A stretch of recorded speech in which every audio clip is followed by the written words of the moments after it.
Bar guests. Never a good omen.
Regis' raven wasn't lying. Spoons all over the place.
Pretty damn hot.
Strange. Get a sense that the spoons are beating out some kind of rhythm, a message, trying to tell me something.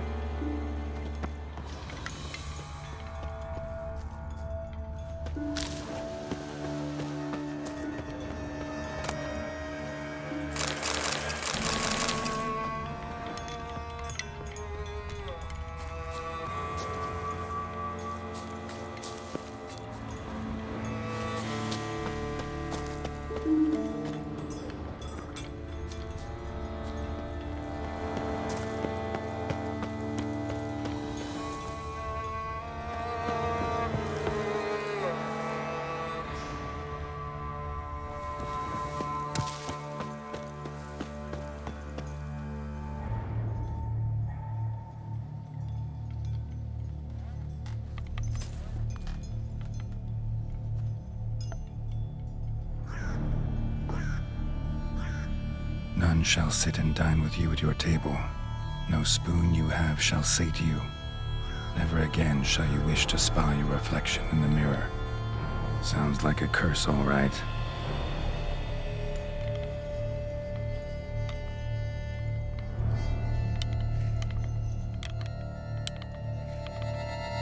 Somebody's clearly obsessed.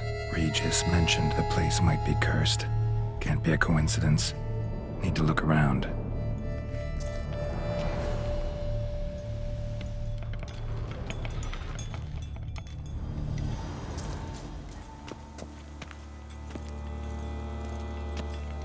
What a pigsty. Need to search it thoroughly. Find a way to collect some white saliva. White's obsessed. A real collector. Thoroughbred.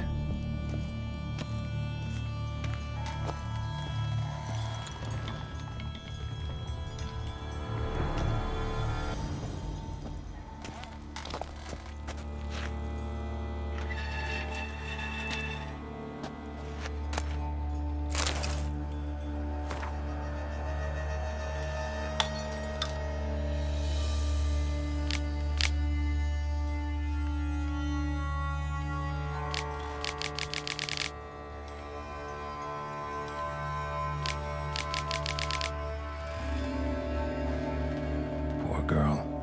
Realized she was changing into a monster. Recorded it in her diary. Poignant.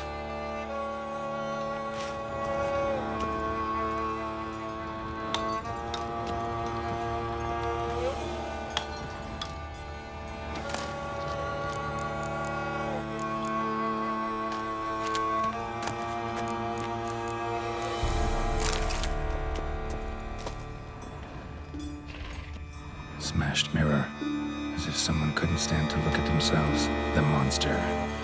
Journal's author, maybe?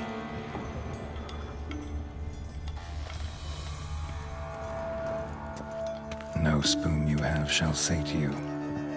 Whatever lives here treated that literally. Still searching for the right spoon.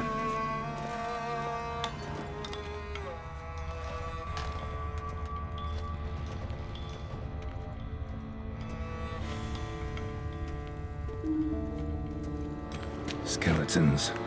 Doubt they came here willingly. This have anything to do with the curse? None shall sit and dine with you at your table. It makes sense. Right on, bit right off. Teeth all knocked out. Somebody tried to force feed him. Broken neck. Indentation in the skull's lateral surface. Smacked in the head with something heavy. No claw or fang marks. Probably choked to death.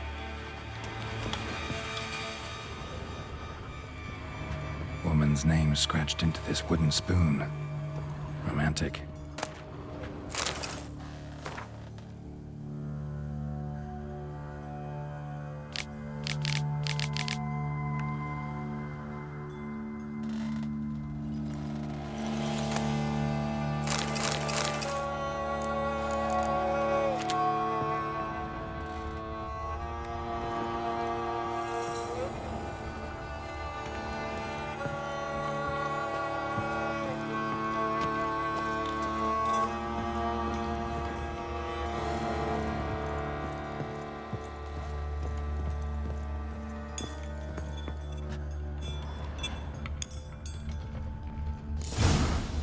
actually does seem like a White's lair.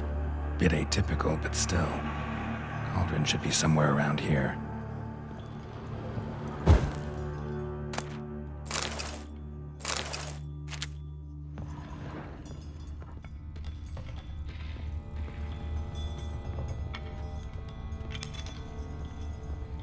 Cauldron I was looking for. White's not particularly tidy.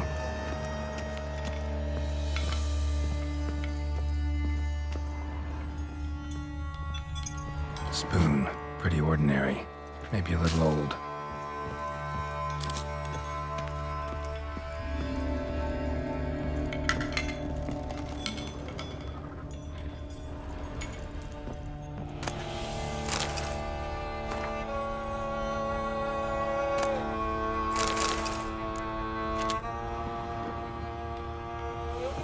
Thousands of them here. White's been a collector for years.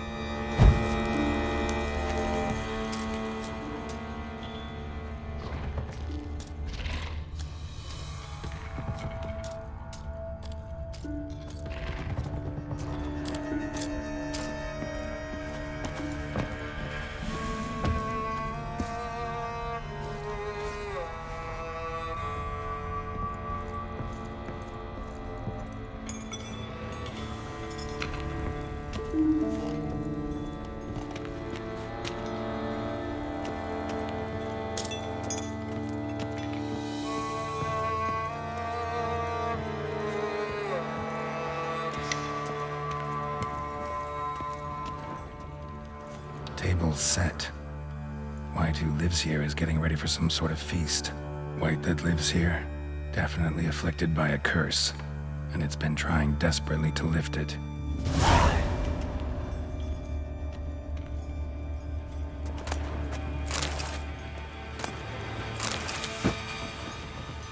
Cauldron's empty, unfortunately. Regis needs some brew. Afraid he won't get that. No choice but to hide and wait for the saliva glands and their bearer. Need a spot that'll let me observe the cauldron.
Not gonna hurt you. Wanna help? I've seen the words of the curse on the walls. Think I know how to lift it.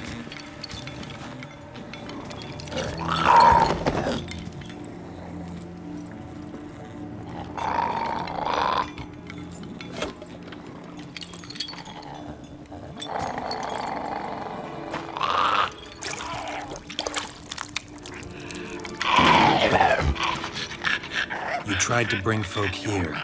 convince them to sit at the table with you, right? Well, I'm gonna be your guest now. Your willing guest.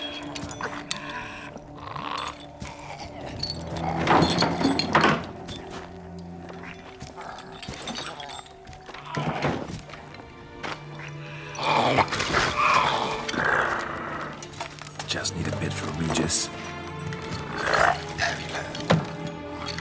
And now we'll tend to you.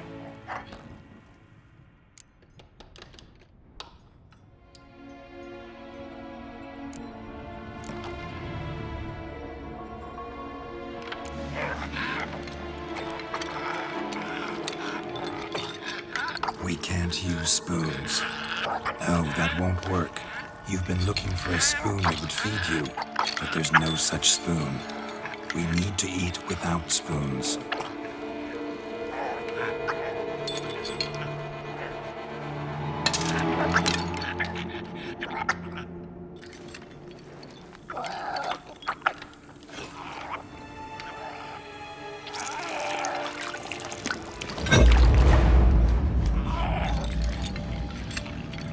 Open your eyes. You need to see your likeness.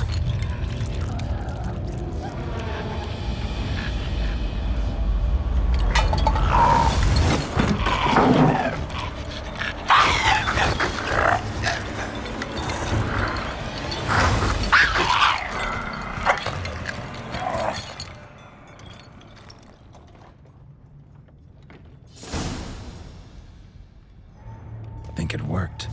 Just not quite like I expected. Need to see what happened to the white. Won't be hard to find given its stench.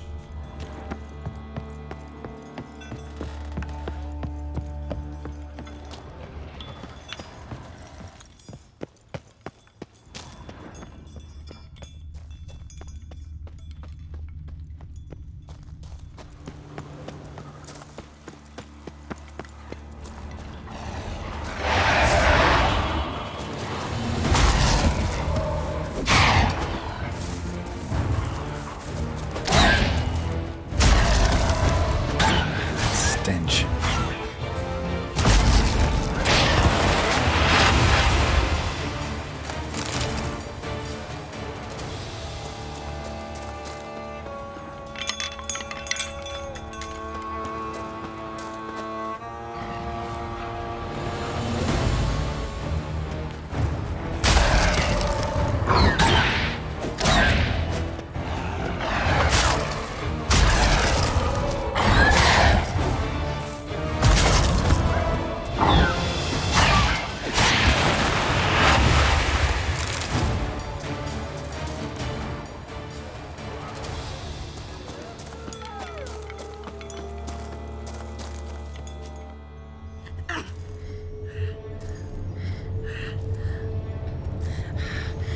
Easy. Not gonna hurt you.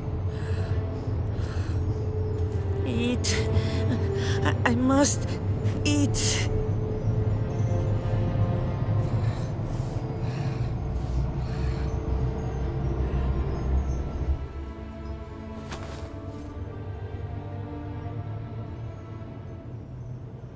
I'll take you someplace safe.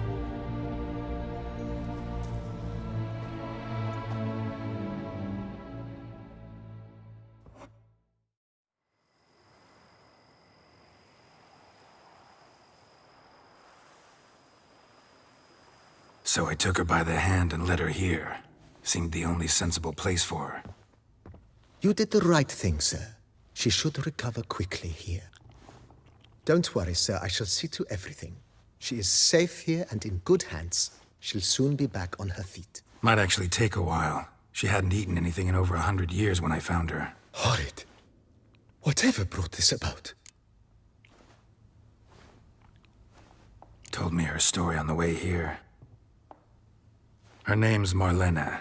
She was once the very beautiful and proud heiress to the Trastamara estate. One evening, when she was holding a banquet for friends, a beggar came to her gate seeking alms. He had a bowl and a spoon with him. He sat outside her fence and waited. I've heard of the custom.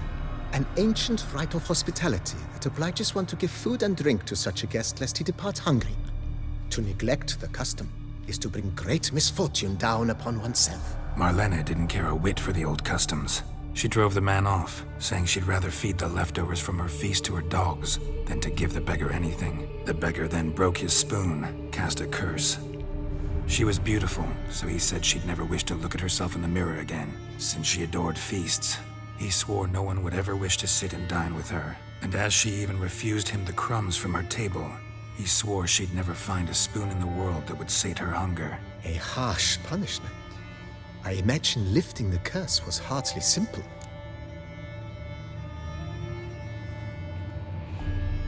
Curses are tricky. They play on irony. Always gotta figure out what the catch is. Marlena had spent decades looking for a way to lift it. Transformed into a wight, she stole spoons and lured folk into her home, trying each time to get them to dine with her. Didn't work. So what did? Someone had to sit down and share a meal with her, of their own free will. They had to eat without using spoons, and make her look at her reflection. That's it? That was all it required? Simplest solutions are sometimes the last that come to mind. Besides, when you're a wight, it's pretty damn hard to find willing human company for a feast. I imagine so. But, most importantly, it is now over. Please, don't worry. She will be in good hands here. Thanks. Gotta get back to my business now. See you soon.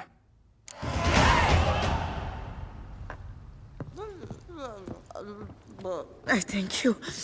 So tasty. Oh, so good.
Every day the same. Wine, and more cracks muddling wine. It's enough to drive you batty.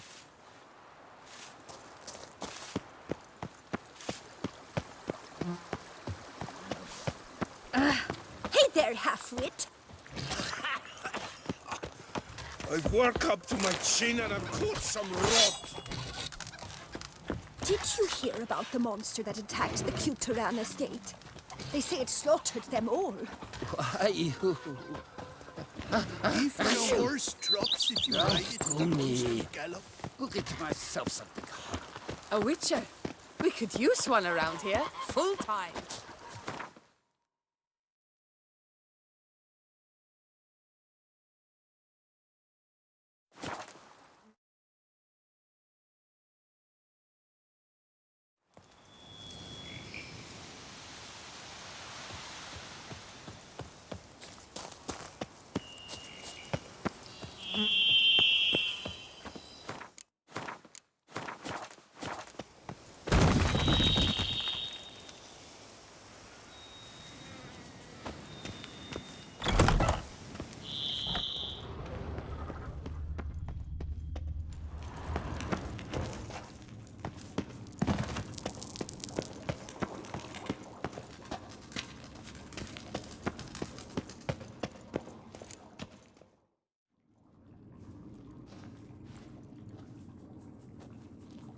Think your friend's hand will make for a nice broth? You've clearly honed your sense of humor.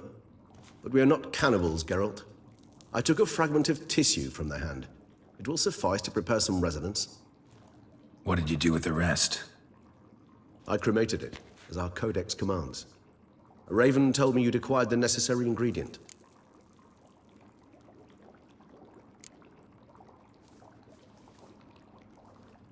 Pretty helpful creatures. Calling them often? I try not to overdo it, but they can be so useful, as they were now, when I merely needed to be sure I could arrive in time should things go sour. Managed fine alone, but thanks for the thought. Gonna need much longer to finish brewing resonance? Mentioned a last ingredient, too. What about that? That, I fear, might prove troublesome. You see, to use the concoction to summon the memories of one, the solution must contain the blood of another specimen of the same species. Shouldn't be a problem. I happen to know a higher vampire who should be willing to help. Right, Regis? It's not that simple, I'm afraid.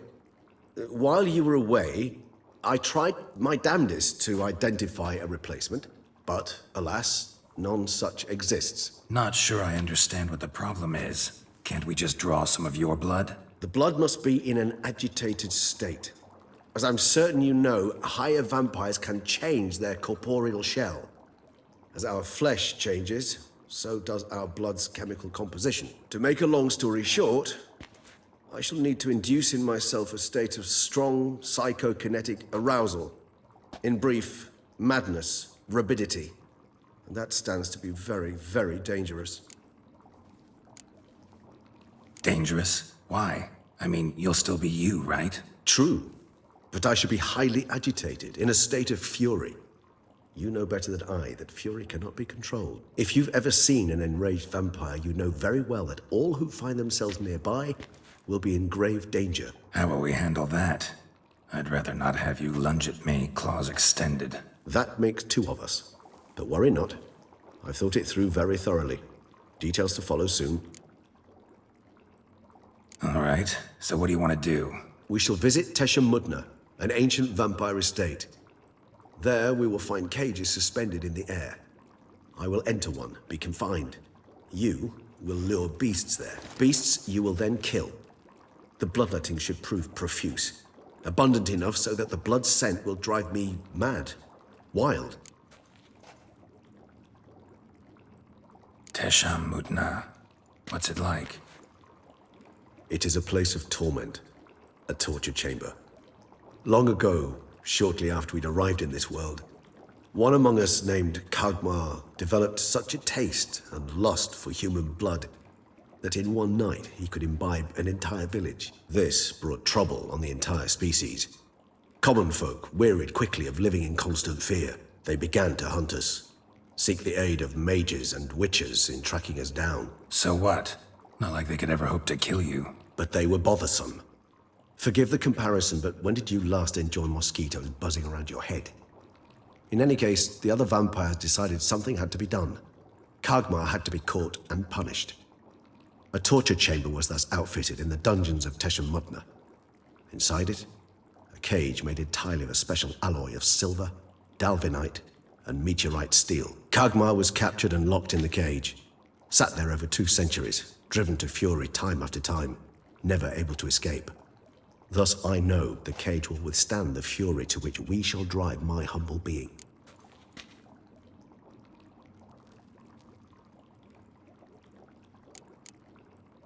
Little expedition's starting to sound dangerous. Think I better prepare. I understand completely. Do tell me when you're ready to set off.